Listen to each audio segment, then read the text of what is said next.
بسم اللہ الرحمن الرحیم الحمدللہ رب العالمین والصلاة والسلام علی خاتم النبیین۔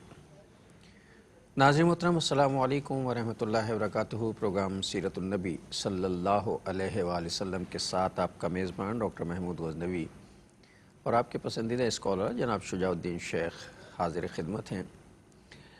سیرت طیبہ کے حوالے سے پروگراموں کا جو سلسلہ جاری ہے، اس میں تعلق باللہ کے حوالے سے جو طریقے اللہ سے تعلق قائم کرنے کے ہو سکتے ہیں وہ زیر بحث تھے۔ اس میں عبادات پر بات ہوئی، ذکر پر بات ہوئی، دعا پر بات ہوئی، اور اس کے بعد حقوق العباد پہ ایک تفصیلی سلسلہ چلا، کیونکہ ظاہر ہے کہ سجدے کے علاوہ جتنے بھی راستے اللہ کی طرف جاتے ہیں وہ مخلوق سے ہو کر گزرتے ہیں سارے کے ساتھ، اور قرآن نے سب سے زیادہ اہمیت جو ہے وہ اللہ کے کنبے کے ساتھ، یہ مخلوق اللہ کا کنبہ ہے، کنبے کے ساتھ بہتر مراسم، بہتر روابط، بہتر حسن سلوک کرنے کا حکم دیا ہے بار بار۔ اس لیے جو ہے تعلق باللہ کے حوالے سے خدمت خلق پہ بہت طویل بحث ہوئی، اور الحمدللہ پچھلے پروگرام میں وہ اپنے اختتام کو پہنچی۔ آج ہم نیا موضوع شروع کریں گے، لیکن ریکیپ کے طور پہ پچھلا پروگرام تھوڑا سا، تاکہ یاد دہانی ہو جائے کہ ہم نے کیا باتیں پچھلی مرتبہ کی تھیں، تو اگلا سلسلہ جو شروع کرتے ہیں۔ تو شجاع صاحب کی طرف چلتے ہیں۔ السلام علیکم۔ وعلیکم السلام ورحمۃ اللہ وبرکاتہ۔ کیسے مزاج ہیں آپ کے؟ الحمدللہ، آپ خیریت سے ہیں ڈاکٹر صاحب؟ الحمدللہ، اللہ کا شکر ہے۔ موسم کی تبدیلیاں جو ہیں وہ رنگ لا رہی ہیں، اس کے اثرات بھی نظر آ رہے ہیں۔ اس کے اثرات بھی نظر آ رہے ہیں، جو پروگرام کے دوران بھی آپ کو کبھی کبھی محسوس ہوں گے، تو اس کے لیے پیشگی معذرت۔ تو پچھلے پروگرام میں جو ہم نے وہ پروگرام حقوق العباد والا جو ہے وہ ختم کیا، تو میں چاہتا ہوں تھوڑا سا اس کا ریکیپ ہو جائے، خلاصہ، تو پھر ہم آگے چلتے ہیں۔ بسم اللہ الرحمن الرحیم، اللہم صلی وسلم علی نبینا محمد۔ گزشتہ کئی نشستوں میں ہم نے خدمت خلق کے موضوع پر، حقوق العباد و خدمت خلق کے تعلق سے تفصیلی کلام کیا، اور گزشتہ نشست میں بات جو پہنچی وہ بیواؤں کے کام آنا، یتیموں کی کفالت کرنا، بھوکوں محتاجوں کو ان کی حاجات کو پورا کرنے کے لیے کوشش کرنا۔ آیات قرآنی کا ذکر بھی ہوا کہ ایمان والوں کی شان، جنت والوں کی صفت بیان ہوتی ہے سورہ دہر میں کہ انما نطعمکم لوجہ اللہ، ہم تو تمہیں کھلاتے ہیں اللہ سبحانہ وتعالیٰ کی رضا کے حصول کے لیے۔ ایمان والوں کا ذکر ہے، یتیموں کو اور محتاجوں کو اور اسیروں کو وہ کھلاتے ہیں اور ان کے ساتھ حسن سلوک کرتے ہیں۔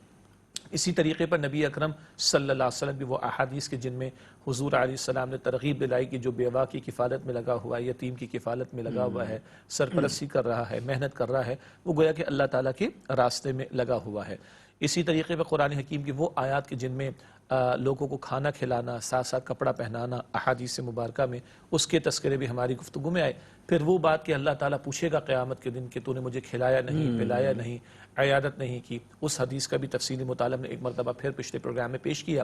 پھر آپ نے چند آیات قرآن حکیم کی پیش کی، پھر احادیث مبارکہ آپ نے ہمارے سامنے رکھی کہ جن میں کمزوروں، محتاجوں اور حاجت مندوں کی حاجت روائی کے حوالے سے اللہ کے نبی صلی اللہ علیہ وسلم نے ہمیں ترغیب دلائی۔ وہ حدیث گزشتہ نشستوں میں ہمارے سامنے آتی رہی ہے کہ تمہیں رزق دیا جاتا ہے اور تمہاری مدد کی جاتی ہے تمہارے کمزوروں کی وجہ سے۔ اور پھر بہرحال یہ تو ہم نہیں کہہ سکتے کہ موضوع مکمل ہو گیا، لیکن بہرحال ایک طویل عرصے سے خدمت خلق کے موضوع پر کلام ہو رہا تھا، تو خواہش یہ بھی تھی کہ، اور بار بار آپ نے اس کا اظہار کیا لیکن نہ چاہتے ہوئے بھی، یا یوں کہی کہ پورے ارادے کے باوجود بھی بات بڑھتی چلی گئی، تو چاروں ناچار کہیں کہ کسی درجے میں اس گفتگو کو اب روکا گیا، اور پھر آخری وہ حدیث ہمارے سامنے آئی کہ جس کا آپ نے اشارہ بھی ابھی کیا کہ الخلق عیال اللہ، ساری مخلوق اللہ تعالیٰ کا کنبہ ہے، اور اللہ تعالیٰ کو بندوں میں سے سب سے زیادہ پسند وہ ہے جو اس کی مخلوق کے ساتھ بہتر سلوک کرنے والا ہو۔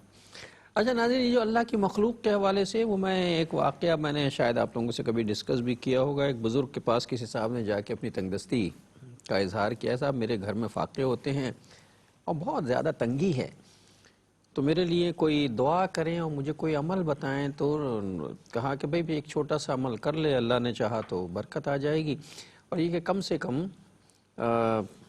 10-15 بھوکوں کو کھانا کھلا دیا کر روزانہ۔ اب ظاہر ہے وہ جب سوال کرنے والا کوئی ہم جیسا تھا، وہ مشتعل ہو گیا، کہنے لگا جی میں آپ سے یہ کہنے آیا ہوں کہ میرے گھر میں کھانے کو نہیں ہے، آپ کہہ رہے ہیں 10-15 بھوکوں کو، میں آپ خود پیٹ نہیں بھر رہا، بھوکوں کو کہاں سے کھلاؤں گا؟ کہ بھائی تم سے یہ 10-15 انسانوں کو تھوڑی کہا ہے کھانا، بھوکوں کو کھانا کھلانے کے لیے کہا ہے، تو چیونٹیاں ہیں، پرندے ہیں، چڑیاں ہیں اور جانور ہیں، یہ بھی تو بھوکے ہیں اور اللہ کا کنبہ ہے، اللہ کی مخلوق ہے، تو ان کا کھانا کھلا دیا کرو۔ تو ہم سمجھتے ہیں کہ صرف انسانوں کو کھانا کھلانا جو ہے، بلکہ ایک دفعہ شجاع صاحب نے دسترخوان کے آداب پر گفتگو بھی کی تھی. میں چاہوں گا کہ اگلی گفتگو شروع کرنے سے پہلے دسترخوان کے آداب پہ گفتگو اس لیے ہو جانی چاہیے کہ اکثر یہ بات دیکھنے میں آئی ہے اور ہم بھی اس میں اتنے غیر محتاط ہیں کہ ہمارے گھر کے کچرا دانوں میں، جنہیں آپ ڈسٹ بن کہتے ہیں، اس میں جو ہے ہمارے بچے ہوئے کھانے، ہماری ڈبہ روٹیاں، ہمارے روٹیاں، ہماری بریانیاں، ہمارے گھر کے کھانے جو ہیں وہ ڈسٹ بنوں میں دیکھے جاتے ہیں. عموماً ایسا ہوا ہے. اللہ تعالی ہمارے حال پر رحم کرے. یہ رزق کی ناقدری ہے، بے حرمتی ہے اور ناشکری ہے. اور جب کوئی قوم اللہ کی نعمتوں کی قدر نہیں کرتی تو اللہ تعالیٰ وہ نعمت واپس لے لیتا ہے. بنی اسرائیل کا ذکر قرآن حکیم میں آتا ہے نا، انہوں نے اللہ کی کتاب کو فراموش کیا، پس پشت ڈالا تورات کو، تو اللہ سبحانہ و تعالیٰ نے جو عزت ان کو عطا کی تو وہ عزت اللہ نے ان کی ذلت میں بدل دی. تو اللہ تعالیٰ کی نعمتوں کی قدر کرنی چاہیے. اور آپ نے بجا توجہ دلائی کہ آج ہم اپنے معاشرے میں اور دیگر معاشروں میں بھی اور دیگر ممالک میں بھی، عرب کے ممالک میں آپ دیکھ لیجئے، اللہ ہمیں معاف رکھے، لوگ حج عمرے کے موقع پر جاتے ہیں اور کس طرح ہم کھانا پھینکتا ہوا دیکھ رہے ہوتے ہیں. کس قدر بے حرمتی ہے، ناقدری ہے، ناشکری ہے. اور اپنے گلی محلوں میں ہم کچرا دان جہاں پر ہوتے ہیں، جہاں کچرا ڈمپ کیا جاتا ہے، اور بھی جو بھی لوکل اتھارٹیز کے لوگ آ کے اس کو ٹرک وغیرہ میں لے کے جاتے ہیں، کس انداز سے کھانا پھینکا ہوا ہوتا ہے. آپ کا ہمارا یہ مشاہدہ بھی ہوگا، ناظرین کا بھی مشاہدہ ہوگا کہ کتنی مرتبہ ہم صبح کے اوقات میں کچھ بچوں کو، کچھ بوڑھوں کو، کچھ عورتوں کو کچروں میں سے کچھ چنتا ہوا دیکھتے ہیں. وہ کیا ہوتا ہے؟ وہ صاف ستھرا کر کے وہ رات کا پھینکا ہوا وہ ان کا فریش ہوتا ہے. بڑا خوبصورت کسی نے ٹائٹل استعمال کیا یا ایک سلوگن استعمال کیا کہ آپ کا 2.5% جو کہ زکوٰۃ ہے، آپ کا 2.5% کسی کا 100% ہوتا ہے. ہاں ایگزیکٹلی، اس کے بیچارے تو ہے ہی نہیں نا. تو ہمارا رات اللہ معاف کرے بچا ہوا، پھینکا ہوا کسی کے لیے اصل ہوتا ہے. تو خدا را اس کو اس طرح نہ کچرے کے حوالے کرے. یہ ناقدری بھی ہے، ناشکری بھی ہے اور رزق کی بے حرمتی بھی ہے، اور یہ اللہ کے غضب کو دعوت دینے اور اس ناشکری پر قرآن کہتا ہے سورہ ابراہیم کی آیت نمبر 7 میں، لَإِن شَكَرْتُمْ لَأَزِيدَنَّكُمْ وَلَئِن كَفَرْتُمْ إِنَّ عَذَابِي لَشَدِيدٌ. اگر تم شکر ادا کرو گے تو میں تمہیں مزید نعمت عطا کروں گا، اور اگر تم ناشکری کرو گے تو میرا عذاب بھی بڑا شدید ہوگا. اللہ کے پیارے پیغمبر صلی اللہ علیہ وسلم نے کیا تعلیم عطا فرمائی؟ پلیٹ کو پورا صاف کیا جائے اور آپ چاٹ لیا کرتے تھے. ایک انگلیوں سے صاف کیا پھر انگلیوں کو چاٹ لیا کرتے تھے، گویا کہ ایک ذرہ بھی ضائع نہیں ہوگا. یہ حضور کی تعلیم صلی اللہ علیہ وسلم. اور اسی رزق کے لیے ہم دن رات جو ہے وہ اللہ معاف کرے، مطلب میں ایک برا جملہ استعمال، گدھوں کی طرح مارے پھر رہے ہوتے ہیں رات دن اس رزق کے لیے، اور اس رزق کے ساتھ ہم یہ سلوک کرتے ہیں. ذرا ان علاقوں کے بارے میں سوچیے. ایک لاک ڈاؤن ہم نے کووڈ میں دیکھا ہے، ایک لاک ڈاؤن وہ جو کشمیر میں ہوا ہے، ایک وہ عرصہ جو زندگی تنگ رہی فلسطین کے مسلمانوں پر اور کبھی اور دنیا کے ممالک کے اندر، جب لائن لگا کر لوگوں کو راشن لینا نہیں، چھیننا پڑتا تھا. جب کئی جہازوں سے یا ہیلی کاپٹر سے کوئی اناج نیچے لفظ پھینکنا مجھے مجبوراً استعمال کرنا پڑے گا تو لوگ بھاگتے ہوئے اس کو لوٹتے تھے. کبھی ہمارے بعض علاقوں کے اندر جب یہ زلزلے کے معاملات اور دیگر مسائل پیدا ہوئے، کس طرح لائن میں لگ کے لوگوں کو راشن لینا پڑتا تھا. خدا کا خوف کریں. یہ اللہ تعالیٰ کی نعمت کی ناقدری، کبھی یہ ناشکری اللہ کے عذاب کو دعوت دینے کی طرف لے جاتی ہے. اللہ تعالیٰ حفاظت فرمائے. بات میں عرض کر رہا تھا کہ اللہ کے پیغمبر علیہ السلام کی سنت کیا ہے کہ اپنے سامنے سے پلیٹ میں سے شروع کرو، پلیٹ کو صاف کیا جائے. اور حضور علیہ السلام انگلیوں کو چاٹ لیا کرتے تھے. میڈیکل بینیفٹ ہوں گے اس کے، ہمارے لیے اصل میڈیکل بینیفٹس نہیں، وہ ضمنی چیز ہے، وہ بائی پروڈکٹ ہے. جیسے وہ روایت میں کہ حضور علیہ السلام نے پوچھا تم نے کھڑکی کیوں بنائی؟ تو یا رسول اللہ مجھے ہوا آئے گی، صلی اللہ علیہ وسلم روشنی آئے گی. کہا نہیں اللہ کے بندے تم یہ نیت کرو میں اذان کی آواز سنوں گا، روشنی تو آ ہی جائے گی، ہوا تو آ ہی جائے گی. یہ ہمارا مائنڈ سیٹ ہونا چاہیے. تو انگلی چاٹنے کے میڈیکل بینیفٹس ہوں گے، کوئی شک نہیں، مان لیا ہم نے. لیکن میرے لیے اصل دلیل یہ نہیں. میرے لیے اصل دلیل ہے کہ میرے پیارے پیغمبر صلی اللہ علیہ وسلم نے پلیٹ کو صاف کیا ہے اور میرے پیارے پیغمبر صلی اللہ علیہ وسلم نے انگلیوں کو چاٹ کر دکھایا ہے. اسی سے میں بات سمجھ آ رہی ہے کہ جو کچھ ہم کر رہے ہیں وہ کس قدر ناشکری اور ناقدری کی بات ہے. اب بات آئی وہ جو دسترخوان سمیٹنے کی بات تھی، تو کسی بزرگ کے کھانے کی مجلس کا معاملہ تھا، کہیں وہ انوائٹڈ ہوں گے تو آگے سے سمیٹنا شروع کر دیا کسی نے، یعنی دسترخوان کھانا کھا لیے جانے کے بعد. تو کہنے نہیں اس طرح نہیں سمیٹتے. بولے حضرت کیا فرما رہے ہیں؟ بولا بیٹا دسترخوان کو سمیٹنے کے بھی آداب ہیں، جیسے دسترخوان پہ بیٹھنے کے آداب ہیں. جی بیٹھنے کے آداب ہے، کھانا کھانے کے آداب ہے. تو دسترخوان کو سجانے کے بعد اور کھانا کھا لیے جانے کے بعد اس کو سمیٹنے کے بھی آداب. بولا وہ بھلا کیا ہوتے ہیں؟ کہ دیکھو اس میں کچھ ہڈیاں ہوں گی، ان کو علیحدہ کر دو، کچھ گوشت کے چھوٹے موٹے ٹکڑے ذرات رہ گئے ہوں گے ان کو علیحدہ کر دو، اس میں کچھ روٹی کے ٹکڑے رہ گئے ہوں گے ان کو علیحدہ کر دو. اول تو ہونا نہیں چاہیے، لیکن اگر ایسا ہو گیا تو چلو ضائع ہونے سے بچانے کا طریقہ بتایا جا رہا ہے کہ اگر ہڈیاں الگ کر دی جائیں، گوشت کے کچھ ذرات یا ٹکڑے چھوٹے چھوٹے وہ الگ کر دیے جائیں، روٹی کے کچھ ٹکڑے ہوں گے، کچھ چاول کے دانے ہوں گے، ان کو الگ الگ کر دیا جائے. اور ظاہر بات ہے کہ ہڈیاں جو ہے وہ کتے بلیوں کے حوالے کی جائیں گی، کچھ گوشت لگا ہوا بھی ہوگا تو استعمال میں آ جائے گا.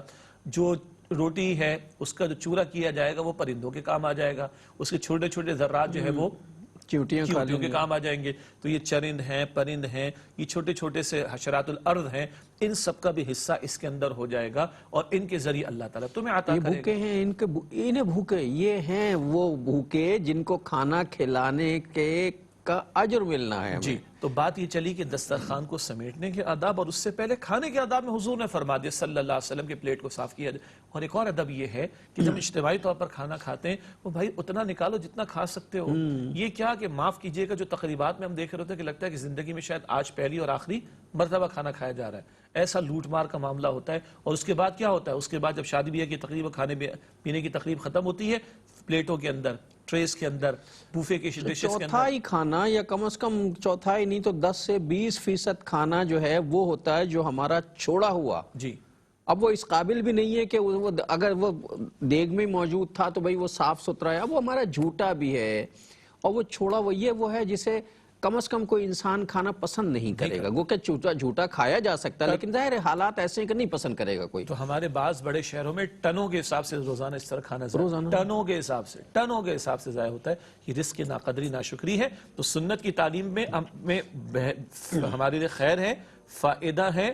اور وہاں کھانے کے آداب، پلیٹ کو سمیٹنے، پلیٹ کو صاف کرنے کی بات، انگلیوں کو چاٹ لینے کی بات، اور پھر مزید بارہ ہمارے اسلاف نے ہمیں دسترخوان کے جو آداب سکھائے، اس سب میں رزق کی قدر بھی ہے. اور اگر کچھ بچتا ہے تو وہ ضائع نہ ہو بلکہ وہ اللہ کی دیگر مخلوقات کے کام میں آ جائے. اب کو ہم تمام چیزوں کو، اصل مسئلہ یہ ہے کہ ہماری زندگیوں میں ایک بڑی تبدیلی آ گئی ہے جو بہت ہی نگیٹو تبدیلی ہے. کوئی پازیٹیو یا مثبت نہیں، منفی تبدیلی ہے. وہ یہ آ گئی ہے ہم ہر چیز کو مادی اسباب کے حوالے سے یا مادیت کے حوالے سے سوچنے لگے. ہماری زندگیوں سے روحانیت ختم ہو گئی. چنانچہ اب جو صورتحال ہے، یہ تو ہم نے جو گفتگو کی کہ صاحب وہ اس کے جو میٹا فزکس کہتے ہیں نا اسے، جو دوسرے ہیں روحانیت کے معاملات ہیں نا، ان کی طرف ہماری توجہ. مطلب آج جو ہے سبزی مہنگی ہے اور اللہ ماشاء اللہ بہت مہنگی، تصور نہیں ہے سبزی کی مہنگی. میں ویسے ہی ایک ادرک ہے نا 800 روپے کلو ہے. اللہ اکبر کبیرہ. اتنے ادرک کیا چیز ہوتی ہے، محاورہ بھی ہے اس پر، ایسا لگتا ہے کہ ادرک ہاتھ لگ گئی. 800 روپے کلو ہے. سبزی جو 10 اور 20 روپے کلو کی چیز ہے وہ 100 اور 150 روپے کلو. آٹا آپ کی دسترس سے باہر ہے، چاول آپ کی دسترس سے باہر ہے. کبھی ہم یہ سوچتے ہیں مہنگائی بہت ہو گئی ہے، معیشت ایسی ہو گئی ہے کووڈ کی وجہ سے، ایسا نہیں ہوا ہے. میری ذاتی رائے یہ ہے، اس پہ اس طرح سوچنا چاہیے کہ جو ہم رزق کی بے حرمتی کر رہے ہیں نا، جو ہم روٹیاں پکا کے اور ڈسٹ بن میں پھینک رہے ہیں، اور جو سالن بچ گیا ہے اسے شاپر میں لپیٹ کے باہر گندی گلی میں پھینک رہے ہیں، اللہ تعالیٰ کی ناراضگی ہے. اس کے نتیجے میں اللہ تعالیٰ ہمارے ہاتھوں سے اور ہمارے قرب سے رزق کو کھینچتا چلا جا رہا ہے، مہنگا کرتا جا رہا ہے. دیکھیں تاریخ بنی اسرائیل کا مطالعہ کریں اور قرآن حکیم کا مطالعہ کریں تو قرآن حکیم سے بات واضح طور پر سامنے آتی ہے کہ بنی اسرائیل پر بعض حلال چیزوں کو، یہود پر بعض حلال چیزوں کو اللہ نے حرام قرار دے دیا تھا. سورۃ الانعام میں ذکر آتا ہے اس کا. وجہ کیا تھی؟ ناشکری. وجہ کیا تھی؟ اللہ کی نعمتوں کی ناقدری. جب نعمتوں کی ناقدری ہوئی تو اللہ سبحانہ و تعالیٰ نے ان پر بعض حلال چیزوں کو روک دیا. یہ ہے ناقدری کے نتائج جو قرآن حکیم پچھلی امت بنی اسرائیل کے تعلق سے بیان کرتا ہے. ناظرین ایک وقفہ لے لیں پھر آ کے بات کرتے ہیں. السلام علیکم ورحمۃ اللہ وبرکاتہ. ویلکم بیک ناظرین. وقفے کے بعد پروگرام سیرت النبی صلی اللہ علیہ وآلہ وسلم میں آپ کا خیر مقدم ہے. اور وقفے سے پہلے جو ہے بنی اسرائیل کی بات ہو رہی تھی. اللہ تعالیٰ نے ناراض ہو کر، اللہ اپنی ناراضگی سے ہم سب کو اپنی حفظ و امان و عافیت میں رکھے. جس پر سے اللہ کا ہاتھ اٹھ جائے پھر دنیا کی کوئی طاقت جو ہے اس کے سنوار و سدھار کی ضمانت نہیں لے سکتی. اللہ ہمیں محفوظ رکھے. ہم چیزوں کو اس انداز سے سوچتے ہی نہیں ہیں. ہم کہتے ہیں یہ جو زلزلہ آیا ہے یہ چونکہ فزیکل چینج ہو رہی ہے زمین میں جو ہے وہ جیولوجی کا مسئلہ ہے, زلزلہ آ گیا. جیولوجی کا مسئلہ بھی رب کائنات کے حکم سے ہے سارا کچھ. یہ جو جناب اچانک یہ وائرس آ گیا ہے, وہ دیکھیں دنیا میں یہ ہوا تھا, یہ ہوا تھا, یہ ہوا تھا, یہ ہوا تھا. ہم کبھی اس انداز سے سوچتے کہیں ایسا تو نہیں ہوا کہ ہمارا رب ہم سے ناراض ہوا کسی بات پہ تو زلزلہ آ گیا. ایسا تو نہیں ہوا کہ اللہ تعالیٰ کی ناراضگی اتنی زیادہ بڑھ گئی ہے کہ ایک نادیدہ سا جانور بھیج دیا, جانور ہی ہے وہ, نادیدہ سا جو ہے وائرس بھیج دیا کہ لو تو اسے تم دیکھ بھی نہیں سکتے ہو, یہ تمہیں ٹھیک کر دے گا, بالکل وہ ٹھکانے لگا دیا. جی دیکھیے, وقفے سے پہلے جو بات ہو رہی تھی نا قرآن حکیم کے تعلق سے ہم نے ذکر کیا کہ بنی اسرائیل پر اللہ نے حلال چیزوں کو حرام کر دیا تھا. یہ بھی اللہ تعالیٰ کی ایک سزا کی شکل ہوتی ہے, اور ایک اور اعتبار سے کہیں تو آزمائشیں بھی اللہ کی طرف سے آتی ہیں. اور جو آپ نے کہا نا کہ ہم لوگ فزیکل کازز پر تو غور کرتے ہیں لیکن ہم میٹا فزیکل کازز کے اوپر غور نہیں کرتے. یہ تو بتا دی کہ زمین کی پلیٹس آگے پیچھے ہو جاتی ہیں تو زلزلہ آ جاتا ہے. یہ کیوں نہیں بتایا جاتا, کم سے کم ماننے والوں کی میں بات کر رہا ہوں جو اللہ کی تعلیم کو مانتے ہیں, یہ کیوں نہیں بتایا جاتا کہ ناپ تول میں کمی ہوئی تھی شعیب علیہ السلام کی قوم پر زلزلہ آیا تھا عذاب کے طور پر, شعلے بھی برسائے گئے تھے آسمان سے, یہ کیوں نہیں بتاتے؟ جی آسمان سے پتھروں کا برسنا, شہاب ثاقب بھی برستے ہیں اور کچھ بھی برستا رہا مادی کے اندر, یہ فزیکل کازز بھی اس کی ہو سکتی ہیں. یہ کیوں نہیں بتاتے جب ہم جس پرستی کی گندے عمل میں لوط علیہ السلام کی قوم مبتلا ہوئی تو آسمان سے پتھر برسا کر ان کو ہلاک کیا گیا. یہ میٹا فزیکل کازز, یہ میٹا فزیکل. اب اس کا کوئی فزیکل لاجک ہے اس کی کہ آسمان سے پتھر برسیں؟ جی کوئی فزیکل لاجک ہے ہی نہیں. ایگزیکٹلی. اور اللہ تعالیٰ نے قرآن میں فرمایا کہ ان کو اندھا کیا گیا, ان کی بستی کو اوپر آسمان پہ لے کے پٹخ دیا گیا, ان پر پتھر بھی برسائے گئے تھے, اور ڈیڈ سی میں بحر مردار ان کو غرق کر دیا گیا تھا. یہ جو قرآن حکیم نے قصے اور واقعات بیان کیے ہیں یہ محض داستان گوئی نہیں ہے معاذ اللہ. قرآن is not a book of history, a book of stories. Quran is a book of guidance. قرآن ہدایت کی کتاب ہے. تو اللہ تعالیٰ نے پچھلی قوموں کے جو حالات بیان کیے وہ ہماری عبرت کے لیے کہ دیکھو جب تم نافرمانی پر اتر آؤ گے کردار کے اندر تمہارے بگاڑ پیدا ہوگا, قومی کردار میں بگاڑ پیدا ہوگا, تو کبھی زلزلے بھی آئیں گے, کبھی طوفان بھی آئے گا. نوح علیہ السلام کی قوم پر آیا, کبھی دھسا دیا جائے گا, قارون کو دھسا دیا گیا, کبھی غرق کیا جائے گا, فرعون کو غرق کیا گیا, کبھی پتھر برسائے جائیں گے, لوط علیہ السلام کی قوم پہ برسائے گئے, اور کبھی شعلے برسائے جائیں گے, شعیب علیہ السلام کی قوم پر برسائے گئے. حاصل کلام ہمیں غور کرنا چاہیے کہ ہمارے کرتوت اور اعمال کے نتائج تو نہیں جو ہم پر مسلط کیے جا رہے ہیں. ایک وہ قوم کہ جو گندم پروڈیوس کر کے ایکسپورٹ کرتی ہو, جی اس کو آج جو ہے وہ لالے پڑ جائے کہ امپورٹ کرنا پڑ جائے. اللہ اکبر کبیرہ, کیا گزر رہی ہے ہمارے ساتھ. ہماری آنکھیں کھلتی ہیں کہ نہیں کھلتی؟ اللہ کے پیغمبر صلی اللہ علیہ وسلم کی واضح احادیث مبارکہ میں اس پہلو پر کلام ہوا ہے. آپ نے فرمایا صلی اللہ علیہ وآلہ وسلم جب کسی قوم میں ناپتول کی کمی کا معاملہ ہوتا ہے اللہ تعالیٰ ظالم اور جابر حکمرانوں کو مسلط کر دیتا ہے. جب کسی قوم میں بے حیائی عام ہونا شروع ہو جاتی ہے اللہ تعالیٰ ایسی بیماریوں میں لوگوں کو مبتلا کرتا ہے جن کا ذکر لوگوں نے پہلے کبھی نہیں سنا ہوتا. جب کوئی قوم زکوٰۃ کو روک لیتی ہے اللہ تعالیٰ بارش کو روک لیتا ہے, سوائے اس کے کہ اللہ تعالیٰ کو جانوروں کو بھی خیال رہتا ہے کہ پیاسے مر جائیں گے. جب کوئی قوم وعدہ خلافی میں مبتلا ہوتی ہے اللہ باہر سے حکمرانوں کو, باہر سے لوگوں کو مسلط کرتا ہے اور وہ ان کی جائیدادوں کو تاراخ کرتے ہیں, جو ہے وہ برباد کر دیتے ہیں اور اس میں جو ہے وہ فساد مچاتے ہیں. یہ اللہ کے رسول کی احادیث میں ابن ماجہ شریف کی روایت میں بات موجود ہے. حاصل کلام بات تو چلی تھی کہ رزق کی جو ناقدری ہو رہی ہے تو ناقدری ناشکری پر دنیا میں بھی عذاب آیا کرتا ہے, تنبیہات آیا کرتی ہیں, اور کم از کم معاملہ کیا ہے یہ ہمارے لیے آزمائش اور امتحان کا معاملہ ہے. یہ کووڈ-19 کا مسئلہ ہو یا اور بیماریوں کا معاملہ ہو, معاف کیجئے گا اس کا ہم نے اتنا ہوا کھڑا کر دیا کہ باقی چیزوں پر ہماری توجہ کا معاملہ نہیں رہا. مجھے فرمائی کیا کینسر سے ہزاروں افراد مر نہیں جاتے؟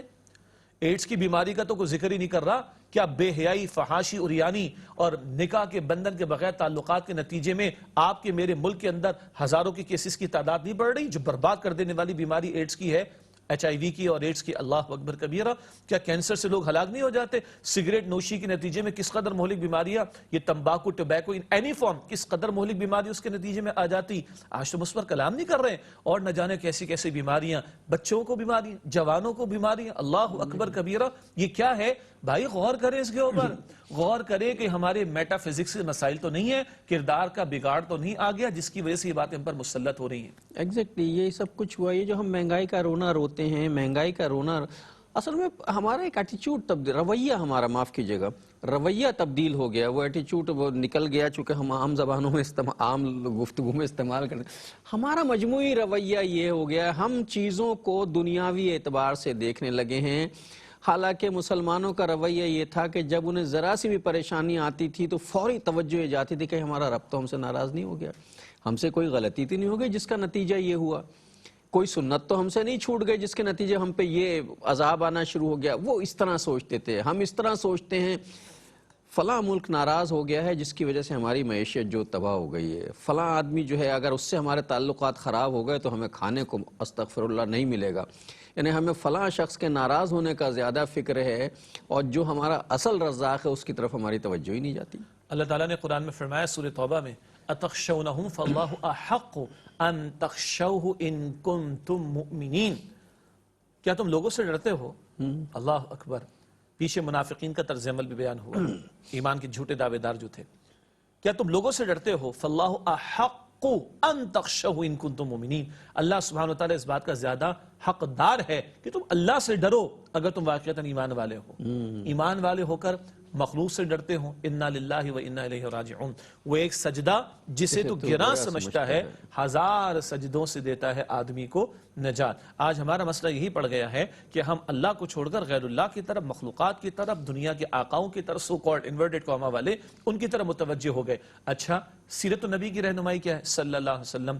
جب حضور کسی مشکل میں ہوتے، یعنی صحابہ کرام مسلمان مشکل میں ہوتے تو حضور 2 رکعت نماز عطا کرتے، صلاۃ الحاجت جسے کہا جاتا ہے۔ حضور علیہ السلام کا مستقل وظیفہ نماز، اور نماز کیا ہے؟ اللہ تعالیٰ سے تعلق کا بہترین ذریعہ، جامع ترین شکل۔ بارش نہیں ہو رہی تو نماز، بارش زیادہ ہوگی، شدید ہوگی تو نماز، جی دشمن کا کوئی معاملہ پڑ گیا تو نماز ہو رہی ہے۔ اللہ سے ایک اللہ کی رائے حاصل کرنی ہے، اللہ تو کیا چاہتا ہے تو مجھے اس کی رہنمائی دے دے، رائے بنا کے اللہ کی توفیق کیا ہے، اللہ کی رہنمائی کیا ہے، اللہ کی ہدایت کیا ہے، استخارے کی نماز حضور نے سکھا دی صلی اللہ علیہ وآلہ وسلم۔ حضور سفر پر روانہ ہوتے، نماز 2 رکعت، سفر میں پڑاؤ ڈالتے 2 رکعت، پھر سفر دوبارہ شروع ہوتا 2 رکعت، اور پھر سفر مکمل ہوتا واپس آ کر پھر 2 رکعت ہوتی، سبحان اللہ۔ اسی طرح حضور علیہ السلام سورج گرہن کا معاملہ نماز ہو رہی ہے، چاند گرہن کا معاملہ نماز ہو رہی ہے، مستقل وظیفہ حضور کا نماز کا وظیفہ۔ کبھی بادلوں کو آتے ہوئے دیکھا تو حضور حالت سجدہ میں استغفار ہو رہا ہے۔ حضور تو معصوم ہیں، خطاؤں سے پاک ہے، امت کی تعلیم کے لیے ہو رہا ہے۔ کیوں ہو رہا ہے جی؟ قوم عاد پر بھی جو ہے وہ بادل آئے تھے، انہوں نے رنگ للیاں بنائی تھی، بڑا ناچ کود کریں گے، اللہ نے اسی بادل میں عذاب دے دیا۔ حضور تو یہ امت کو تعلیم دے رہے ہیں۔ آج ہمارا معاملہ کیا ہے؟ ہمارا معاملہ ہم کراچی بیٹھے ہیں، ساحل سمندر کے قریب بیٹھے ہوئے، جہاں پر کبھی طوفان کی پیشن گوئی ہوتی ہے تو ہمارے ہاں سے کچھ منچرے جا کے جو ہے وہ بیریئرز کو ہٹا کے سمندر پہ جا کے کھڑے ہو کر وی کا نشان بناتے، قوم کو دکھاتے جناب وہ کیا تم نے فتح کر لیا۔ وہ اللہ کے بندے اس طرح کے مواقع پر جھکنا چاہیے، اللہ کے سامنے بچھنا چاہیے، اللہ سے دعا کرنی چاہیے۔ حضور کی تعلیم تو یہ صلی اللہ علیہ وسلم۔ اور ہمیں کیا خیال آ رہا ہے؟ وہ فلاں ناراض نہ ہو جائے، وہ فلاں ناراض، ہماری کیلکولیشن میں سب آ رہے، رب کائنات کی توجہ نہیں ہو رہی، رب کائنات کی طرف توجہ کا معاملہ نہیں ہو رہا۔ وہ بھائی خدا کی طرف پلٹو، اللہ کی طرف لوٹو، اللہ کے سامنے جھکو، اللہ تعالیٰ سے مانگو۔ یہ وائرس جو کوئی بھی اس کا خالق کون ہے؟ اللہ۔ اس میں تاثیر ڈالنے والا کون؟ اللہ۔ بدلتے حالات کے اندر نشیب و فراز اور اونچ اور نیچ، عروج و زوال، وتعز من تشاء وتذل من تشاء، اختیار تو کل اللہ سبحانہ وتعالیٰ کا، اس کی طرف پلٹیں، اس کی طرف لوٹیں۔ وہ جو کہا کہ نہ کہیں جہاں میں اما ملی، جو اما ملی تو کہاں ملی، میرے جرم خانہ خراب کو تیرے عفو بندہ نواز میں۔ کبھی اس انداز سے سوچنے کی عادت ہے۔ دیکھیے ہوتا یہ ہے کہ ہماری مصیبت یہ ہے، اس میں بھی شامل ہوں، یہ جو پروگرام ہم کر رہے ہیں اللہ اپنی امان میں رکھے، اللہ ہمیں محفوظ رکھے تکبر سے اور اس سے ہر تمام معاملات سے۔ کوئی خدا نخواستہ یہ نصیحتیں کرنے والی بات نہیں ہے یا لوگوں سے کہنے میں، پہلے ہم خود اپنے آپ گریبان میں منہ ڈال کے دیکھیں کہ ہم کہاں کھڑے۔ ہماری مصیبت یہ ہو گئی ہے کہ ہمیں دوسروں کی آخرت اور اپنی دنیا کی فکر لگ گئی۔ ہماری دنیا سنور جانی چاہیے، اس کی آخرت سنورنی چاہیے۔ حالانکہ ہونا یہ چاہیے تھا کہ میری آخرت سنور جائے اور جو مجھ سے قرب و جوار کے لوگ ہیں ان کی آخرت سنور جائے، بھئی اتنا بھی ہو جائے تو کافی ہے، یعنی میرے گھر والوں کی عاقبت سنور جائے۔ تو انفرادی طور پر اگر ہم اس طرح سوچنا شروع کریں کہ یہ جو سب کچھ ہو رہا ہے اس کی وجہ یہ ہے، جیسے ابتدا میں گفتگو کہ بھئی رزق کی بے حرمتی آج سے ہم چھوڑ دیں گے۔ بھئی رات کی روٹی بچ جاتی ہے، اسے رکھ دیجئے سنبھال کے، آج کل تو سردیوں کا زمانہ ہے اور نہ بھی ہو تو گرمیوں میں اسے ریفریش کیجئے اور کھا لیجئے. اور باسی روٹی کھانے کے فوائد بھی میڈیکل میں بہت زیادہ آئے ہیں. میں یہ عرض کرنے لگا تھا کہ جو رات کا بچا ہوا کھانا اگر بچ گیا، رات کی روٹی، رات کا سالن، نیوٹریشن اس میں زیادہ ہوتی ہے. ہاں، ٹھیک ہے جی. اور اب تو میڈیکل سائنس نے کہا کہ جو رات کی روٹی کھاتے ہیں صبح میں، ہاں جی، وہ بہت زیادہ اس کے بینیفٹس ہیں، فوائد حاصل کرتے ہیں اس کے. البتہ اگین وہ بات ہم کریں گے، میڈیکل بینیفٹس ہوں گے 100% ہوں گے. ہم اس نیت سے کہ اللہ کے دیے ہوئے رزق کو ہم ضائع نہیں کریں گے اور اللہ کے رزق کی ہم قدر کریں گے تو انشاءاللہ اجر بھی ملے گا اور فائدہ بھی مل جائے گا انشاءاللہ. ڈاکٹر صاحب آپ کی اجازت سے ایک بات دل میں آئی ہے، درمیان میں آپ نے ایک بڑی اہم بات بیان فرمائی اور میں چاہتا ہوں کہ آپ کے ساتھ پہلے میرے لیے بھی بات واضح ہو جائے اور ہمارے ناظرین کے لیے بھی واضح ہو جائے کہ اللہ تعالی ہمیں کسی بھی قسم کے تکبر سے آمین. اور عجب سے اور زعم سے اور گھمنڈ سے محفوظ رکھے. اچھا، آدمی تھوڑا سوچ بھی لے، پہلے میں اپنے آپ کو کہہ رہا ہوں ہماری اوقات ہے کیا؟ پہلی بات تو یہ، اور معاف کیجئے گا ذرا ایک غیر معیاری لفظ ہے، ہم بیچتے کیا ہیں کہ ہم اپنے آپ کو کچھ سمجھیں. ہاں ظاہر یہی بات ہے. ہاں، مجھے کبھی کبھی یہ خدشہ انسان ہے نا، انسانوں کا یہ خدشہ آتا ہے یار کہیں ایسا تو نہیں ہمارے دل میں یہ آ رہا ہو کہ یار لوگ ہمیں سنیں گے اور کہیں گے کتنی اچھی باتیں کر رہا ہے. آپ سنیں، اچھی باتیں کریں یا نہ کریں، اللہ اس سے محفوظ رکھے. یہ ہے کہ جو بات کر رہے ہیں وہ صحیح ہے، اللہ پہلے ہمیں عمل کرنے کی توفیق عطا فرمائے اور اس کے بعد ابھی شجاع صاحب کی بات جاری ہے، میں ایک وقفہ لینا چاہتا ہوں. السلام علیکم ورحمۃ اللہ وبرکاتہ. ویلکم بیک ناظرین. وقفے کے بعد پروگرام سیرت النبی صلی اللہ علیہ وآلہ وسلم میں آپ کا خیر مقدم ہے. وقفے سے پہلے بات ہو رہی تھی کہ اللہ تعالیٰ جو ہے وہ انا سے، میں سے، شہرت کی طلب سے اور لوگ کیا کہیں گے اس طلب سے یا اس خوف سے اپنے امان میں رکھے اور جو کچھ ہمیں اللہ تعالیٰ نے عطا کیا ہے اس پہ شکر گزار بھی بنائے اسے دوسرے تک پہنچانے کی، بلا کسی تمیز کے، بغلا کسی تفریق کے ہمیں توفیق عطا فرمائے خالصتاً للہ رب العالمین. جی، آپ کی بات کو تھوڑا سا میں اور آگے بڑھاؤں. میں عرض یہ کرنا چاہ رہا تھا کہ مطلب پہلے میں اپنے لیے سیدھی سی بات ہے، بالکل نازل کرم بغیر کسی تکلف کے، پہلے میں خود مخاطب ہوں اس کا. میں یہ تو سوچوں میری اوقات ہے کیا اور میں ایک غیر معیاری لفظ دوبارہ استعمال کر رہا ہوں، بیچتا کیا ہوں. اللہ نے اس پوری کائنات میں سب سے بڑھ کر کس کو عطا فرمایا؟ رسول اللہ صلی اللہ علیہ امام الانبیاء، خاتم الانبیاء، سید المرسلین والآخرین، محمد مصطفیٰ صلی اللہ علیہ وآلہ وسلم. ٹھیک ہے جی، بعد از خدا بزرگ کوئی قصہ مختصر پروگرام سیرت کا ہے نا، اور آیت کا ٹائٹل کیا ہے؟ لَقَدْ كَانَ لَكُمْ فِي رَسُولِ اللَّهِ أُسْوَةٌ حَسَنَةٌ. جس ذات کو اللہ تعالیٰ نے سب سے بڑھ کر عطا فرمایا ان کی عاجزی کا عالم کیا ہے؟ اللہ اکبر. روایات میں جملے آئے ہیں، اللہم ما عرفناک حق معرفتک وما عبدناک حق عبادتک. اے اللہ جو تیری معرفت کا حق ہے وہ ہم ادا نہ کر سکے، اے اللہ جو تیری عبادت کا حق ہے وہ ہم ادا نہ کر سکے. یہ حضور کی عاجزی کا ذکر ہے صلی اللہ علیہ وسلم. دوسرا، حضور نماز کے سجدے ادا کریں، کیا قیام ہوگا امام الانبیاء کا صلی اللہ علیہ وسلم، اور کیا سجدے ہوں گے امام الانبیاء کے صلی اللہ علیہ وسلم. اور نماز کے بعد سلام پھیر کر اللہ اکبر، استغفر اللہ استغفر اللہ استغفر اللہ کی تعلیم دے رہے ہیں ہمیں. یہ حضور ہمیں تعلیم دے رہے ہیں، آپ تو بخشے بخشائیں. اور دعا ہو رہی ہے، اللہم اعنی علی ذکر کا و شکری کا و حسن عبادتک. اللہ میری مدد فرما اپنے ذکر کے لیے، اپنے شکر کے لیے اور اپنی عمدہ عبادت کے لیے، جن کا عالم یہ ہے. اے اللہ، حضور دعا فرماتے، اے اللہ مجھے مسکینوں میں رکھ اور مجھے مسکینوں میں اٹھا. اللہ اکبر کبیرہ. اللہ نے فرمایا، حضور کو آپشن دیا گیا، اے نبی آپ چاہیں تو یہ پہاڑوں کو آپ کے لیے سونے کا بنا دیں. مالک نہیں، میں چاہتا ہوں ایک دن کھاؤں تیرا شکر ادا کروں، ایک دن بھوکا رہوں تیری رضا کی خاطر میں صبر کروں. اور یہ صرف کہا ہی نہیں، یہ کر کے دکھایا. جی، یہ اختیاری فقر، ہاں، اختیار کر کے مہینوں چولہا نہیں جلا ہے. 2 مہینے چولہا نہیں جلا. تو حضور کی عاجزی دیکھیں. صحابہ کرام کے درمیان بیٹھے، باہر سے کوئی آتا تو پوچھتا بھی کون ہے تمہارے رسول جنہوں نے رسالت کا دعویٰ کیا؟ تو حضور کے بارے میں صحابہ فرماتے یہ ہمارے پیغمبر ہیں صلی اللہ علیہ وسلم. اللہ جب خطبہ دیتے تو آپ ممبر استعمال فرماتے تاکہ دور سے بھی وہ ابلاغی ٹیکنیک ہے. ہاں جی، ٹھیک ہے. مطلب ممبر استعمال کرنا اس لیے ضروری ہے اور اونٹنی کے پیٹ پہ کھڑے ہو کے خطاب کرنا اس لیے ضروری ہے کہ آدمی کو ابلاغی ٹیکنیک کے حساب سے مجمع سے چند فٹ اوپر ہونا چاہیے تاکہ وہ سب کو دیکھ سکے اور سب اسے دیکھ سکے اور آواز بھی پہنچ سکے. اور آواز پہنچ سکے. اچھا، تو بات حضور کی صلی اللہ علیہ وسلم جاری ہے. تو حضور صحابہ کرام کے درمیان بیٹھتے اور ایک عام شخص کی طرح بیٹھتے، حالانکہ آپ اللہ کے بعد سب سے بڑی ہستی صلی اللہ علیہ وسلم. سفر کا واقعہ ہم نے کئی مرتبہ بیان کیا.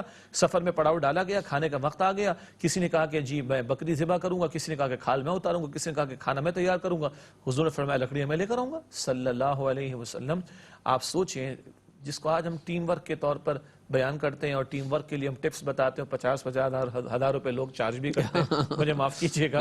ہاں جی، وہ موٹیویشنل آج کل ہمارے یہاں ایک سلسلہ چلا ہے، موٹیویشنل اسپیکر، موٹیویشن اسپیکرز ہیں، اور جناب وہ 1 گھنٹے کے اتنے چارج کرتے ہیں، اللہ اِتنی خدا کی قسم ہنسی آتی ہے، کیونکہ ہم بھی بہرحال آڈٹ لائف ہم نے گزاری ہے، کارپوریٹ سیکٹر میں سے ہو کر آئے ہیں۔ یہ کاروباری ٹیکنیک آف کاروبار کا ایک وہ لوگوں نے کاروبار بنایا ہوا ہے کمانے کا۔ اور سبحان اللہ کے پیغمبر علیہ السلام نے جس لمحے جملہ ارشاد فرمایا ہوگا کہ لکڑیاں میں لے کر آؤں گا، مجھے ایمانداری سے بتائی کوئی ایک صحابی بھی بیٹھے رہے ہوں گے؟ نہیں یا رسول اللہ ہم لے کر آئیں گے، ساری جماعت کھڑی ہو گئی ہوگی، مگر حضور نے کیا فرمایا؟ نہیں، میں اپنے لیے کوئی امتیازی شان پسند نہیں کرتا۔ بات ڈاکٹر صاحب یہ چلی تھی، ہم ایک پروگرام کر رہے ہیں، ہم چھوٹے ہیں، پروگرام بہت بڑا ہے، ایگزیکٹلی، اور جس ذات بابرکات کے تعلق سے کلام کر رہے ہیں وہ اللہ کے بعد سب سے بڑی ہستی ہیں، شاید اس نسبت سے اللہ ہمیں بھی کوئی درجہ عطا فرما دے، ہم دعا کرتے ہیں اپنے لیے کر رہے ہیں۔ ہاں سچی بات ہے بھائی، یہاں خود غرض ہے، پہلے مجھے اپنے لیے کرنا ہے، لیکن ہماری کیا اوقات کہ ہم اپنے آپ کو کچھ مطلب آئے کیسے، یہ مجھے تو یہ بتائے نا، مطلب یہ سمجھنا میں چاہ رہا ہوں، میرے دل میں آئے کیسے کہ میں اپنے آپ کو کچھ سمجھوں، میری اوقات ہے کیا آخر؟ اور جس کو اللہ نے پوری کائنات میں جس ذات کو سب سے بڑھ کر عطا فرمایا، ان کی عاجزی کا یہ عالم ہے، تو ہم اور آپ بیچتے کیا ہیں؟ جتنا یہ خیال رہے گا لقد کان لکم فی رسول اللہ اسوۃ حسنہ، جتنا سیرت کا پیغام یہ سامنے رہے گا، ہمارے رویے، معاملات، طرز عمل درست رہیں گے اور بہتر ہوتے چلے جائیں گے انشاءاللہ تعالی۔ تو ناظرین محترم، اس انداز سے ذرا سا سوچنے کی عادت مجھے بھی ڈالنی چاہیے، اور میں نے تو شروع بھی کر دی یہ سوچنے کی عادت، گو کہ اس عمر میں آ کے کی، آپ بھی کوشش کیجئے، چونکہ میں نے اس پہ عمل کیا ہے اس لیے اب آپ کو کہنے کی ہمت ہوتی ہے کہ ذرا اس انداز سے سوچئے کہ بھائی مہنگائی کیوں بڑھ رہی ہے، اللہ ناراض ہو گیا ہے، رزق کی بھی حرمتی ہونے لگی ہے، آٹا کیوں مہنگا ہو گیا اس ملک میں، جس ملک جو زرعی ملک ہے اور جو ساری دنیا کو گندم بیچتا ہے، اس ملک میں آٹا کیوں مہنگا ہو گیا ہے، اور جو ٹکوں کے حساب سے کوڑیوں کے دام سبزی ملتی تھی وہ سینکڑوں میں کیسے چلی گئی ہے، فصل کم نہیں ہوئی ہے، زمین نے سونا اگلنا نہیں چھوڑا ہے، اللہ کی رحمت کم نہیں ہوئی ہے، ہماری نافرمانیاں جو ہیں اس کی وجہ سے اللہ نے ان میں سے برکت اٹھا لی ہے۔ ذرا اس طرح بھی سوچنا چاہیے، تو ہو سکتا ہے کہ ہمیں یہ توفیق مل جائے کہ ہم رزق کو برباد کرنے سے بچ جائیں۔ بات یہ ہو رہی تھی کہ بھئی رات کی روٹی ہے اسے صبح ریفریش کر کے کھا لیجئے، رات کے چاول بچ گئے ہیں، تھوڑا سا پانی کا چھیٹا، اب آپ کہیں گے یہ کوکوں والی باتیں کر رہا ہے تو تھوڑا سا کر کے اسے ریفریش کیجئے، کھا لیجئے، اور بھائی اگر واقعی اس کو کھانے کو اب آپ کی مزاج نہیں ہے، دل نہیں چاہ رہا، انسان کی فطرت نہیں دل چاہ رہا بھئی رات بھی کھائے اب صبح بھی کھائیں، اسے محفوظ کر کے اوپر پرندوں کو ڈال دیجئے، جانوروں کا پیٹ بھر جائے گا، اس نیت سے ڈالیے کہ کچھ بھوکوں کا پیٹ بھر رہے ہیں للہ رب العالمین۔ جی، اور جو بچا ہے جو انسانوں کے استعمال میں آ سکتا ہے وہ انسانوں کے حوالے کیجئے، انسانوں یہ اڑوس پڑوس میں دے دیجئے، کسی کو دے، اپنے ملازموں کو دے دیں۔ جی، اور اگر وہ انسانوں کے لیے قابل استعمال نہیں ہے تو پھر چرند پرند کے لیے قابل استعمال ہوتا ہے، ان کے حوالے کیجئے۔ جو آپ نے درمیان میں ایک بات بیان فرمائی کہ دروبینی کی ضرورت ہے، اپنی ایویلویشن کرنے کی ضرورت ہے، اپنے اندر جھانکنے کی ضرورت ہے کہ ہم نے اللہ تعالیٰ کو ناراض تو نہیں کیا۔ کووڈ کے زمانے میں بھی پروگرام ہمارا چلتا رہا، ہم نے اسی پر توجہ دلائی، آج میں اسی کی توجہ دلا رہے۔ پھر میں آپ کو آیت کریمہ سناؤں، سورۃ الاعراف میں اللہ تعالیٰ نے ارشاد فرمایا، بستیوں کے ذکر کر کے، قوموں کے حالات بیان فرما کر کہ وَلَوْ أَنَّ أَهْلُ الْقُرَىٰ آمَنُوا وَاتَّقَوْا لَفَتَحْنَا عَلَيْهِمْ بَرَكَاتٍ مِّنَ السَّمَاءِ وَالْأَرْضِ، اگر بستیوں والے ایمان لائیں اور تقوی کی روش اختیار کریں تو اللہ فرماتے ہیں ضرور بضرور ہم ان کے لیے آسمان سے بھی اور زمین سے بھی برکت عطا فرما دیں گے۔ ایمان والے تو ہم ہیں، پکا سچا ایمان، اس کا تقاضا ہے۔ اور دوسرا تقوی کیا ہے؟ گناہوں کو چھوڑنا، نافرمانیوں کو چھوڑنا۔ یہ جو آج مصائب ہم دیکھ رہے ہیں، معاف کیجئے گا، ہاسپٹلز کے اندر بیڈز اویلیبل نہیں ہیں، اللہ تعالیٰ ہم سب کو اپنے حفظ و امان میں رکھے۔ میں صرف کووڈ کی بات نہیں کر رہا، میں روٹین کی بات کر رہا ہوں۔ بڑے بڑے معروف ہاسپٹلز کے اندر حالانکہ لوگ پیسے دینے کو تیار ہیں، مگر ایمرجنسی کے اندر بیڈ اویلیبل نہیں ہوتا، آئی سی یو اویلیبل نہیں ہوتے۔ پھر آئی سی یو کے لیے لوگوں نے چھوٹے چھوٹے اپنے ہاسپٹلز کو آئی سی یوز کے اندر جو تقسیم کر دیا۔ ایک بڑے کراچی کے ایک بڑے فلاحی ادارے جو کہ ہاسپٹل ہے، وہاں کے کچھ لوگوں نے انالیسس کیا تو 5 لاکھ بستروں کی ضرورت ہے اب کراچی جیسے بڑے شہر میں۔ کتنے جی؟ 5 لاکھ بستر بھی کم پڑتے ہیں 2-2.5 کروڑ کی آبادی کے لیے. اس قدر آج ہم مشکلات مصائب میں گھرے ہوئے. خدا را ہم اللہ کی طرف رجوع کریں. اور آیت کریمہ بتا رہی ہے اگر ایمان کی روش پر آؤ, تقوی خدا کا خوف دل میں اختیار کرو, گناہوں کو چھوڑو. اگر نافرمانیوں کو چھوڑو گے اللہ کہتے ہیں آسمان سے بھی برکت عطا کروں گا, اللہ کہتے ہیں زمین سے بھی برکت عطا کروں گا.